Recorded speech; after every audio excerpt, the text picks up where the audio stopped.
Good morning everyone, welcome back to my channel. আপনাদের সাথে একটা রেসিপি শেয়ার করব, সেটা হচ্ছে মোচা দিয়ে। মোচাটা দিয়ে সাধারণত আমরা কোফতা বা মোচার ঘন্ট, মাছের মাথা দিয়ে এইসবই ট্রাই করে থাকি, কিন্তু আজকে একটু অন্য রকমের রেসিপি আপনাদের সাথে শেয়ার করছি। তার জন্য কড়াইতে একটু জল দিয়ে তাতে একটু নুন হলুদ দিয়ে মোচাগুলিকে একটু সেদ্ধ করে নেবেন। বেশি করবেন না, জাস্ট একটু ভাপিয়ে নেবেন যাতে একদম গলে যায় না।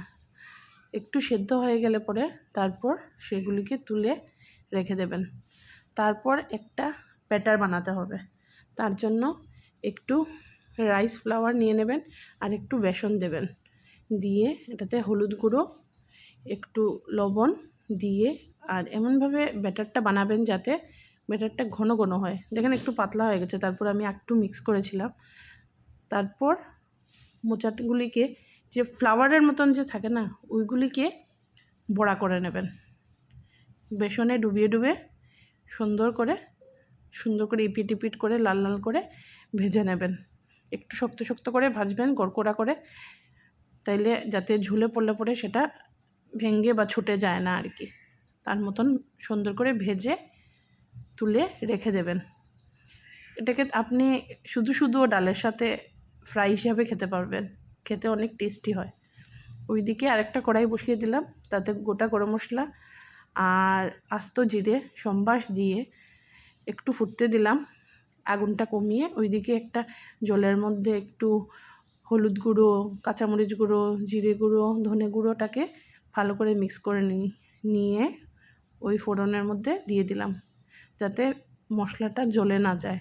তো ভালোটিকে ভাজা ভাজা হয়ে গেলে পরে ওইদিকে দেখেন বড়াগুলো রেডি হয়ে গেছে আমার, সুন্দর লাল লাল করে ভাজা হয়ে গেছে, তুলে রাখলাম।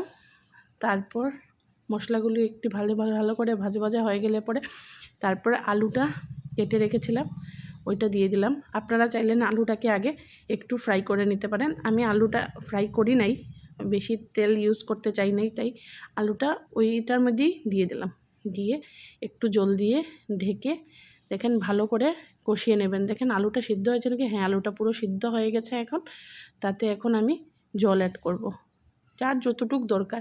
আমি একটু ঝোল ঝোল রেখেছি, আপনি চাইলে একটু কমও দিতে পারেন। দিয়ে তারপর ভেজে রাখা মোচার ফুলগুলি দিয়ে দিলাম তাতে, দিয়ে ভালো করে একটু সিদ্ধ হয়ে গেলে পরে তারপর সিদ্ধ করে আলুগুলি কয়েকটা উঠিয়ে দেবেন। কারণ যেহেতু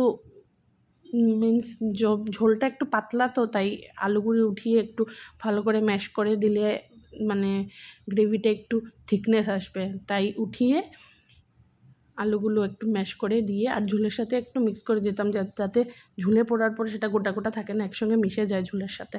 তো ভালো করে মিশিয়ে নিলাম। আমার মোচার তরকারিটা একদম রেডি। একটু ঘি একটু গরম মশলা দিয়ে গরম গরম ভাতের সাথে খেয়ে দেখবেন।